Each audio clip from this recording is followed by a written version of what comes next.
अस्सलाम वालेकुम प्यारे साथियों। वालेकुम सलाम रहमतुल्लाहि व बरकातुहू। क्या आप लोग जानते हैं आज का दिन कितना खास है? हाँ, आज 15 अगस्त है, हमारा प्यारा आजादी का दिन। लेकिन ये आजादी हमें ऐसे ही नहीं मिली है,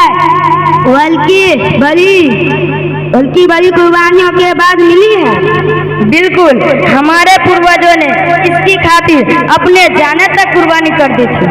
जैसे मौलाना अबुल कलाम आजाद, अशफाकुल्लाह खान, टीपू सुल्तान, मौलाना मोहम्मद अली जौहर, मौलाना हजरत मोहाली, वीर भगत सिंह, महात्मा गांधी, सरदार वल्लभ भाई पटेल, सुखदेव, रजिया सुल्तान और बहुत सारे नाम हैं। हमें इन तमाम शहीदों को याद करना चाहिए कि जिन्होंने हमें गुलामी से आजादी दिलाई। क्या तुम जानते हो इस्लाम हमें वतन के बारे में क्या सिखाता है? हाँ, इस्लाम सिखाता है कि वतन से मोहब्बत करना चाहिए और एक मुसलमान का फर्ज है वो जहाँ रहे अमन फैलाए, अच्छा इंसान बने, दूसरों के लिए रहमत बने जाए।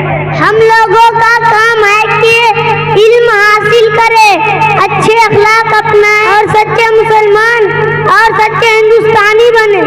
और हमें झूठ से, गंदगी से, लड़ाई झगड़े करने से बचना चाहिए और हमेशा सच बोलना चाहिए। याद रखो, जिस देश में हम रहते हैं वो हमारी जिम्मेदारी है, हमें उसका आदर करना चाहिए, उसकी सेवा करनी चाहिए।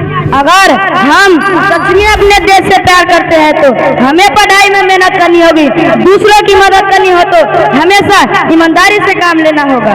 चलो साथियों, हमसे मिल गई ये दुआ और वादा करें, हम अल्लाह का नेक बंदा बनेंगे, हम सच बोलेंगे, अमन फैलाएंगे, हम अपने वतन की हिफाजत करेंगे, हम हमेशा इल्म और अच्छाई के रास्ते में चलेंगे, हम अपने मजहब और मुल्क के बेवजह वफादारी निभाएंगे इंशाअल्लाह। अस्सलाम वालेकुम।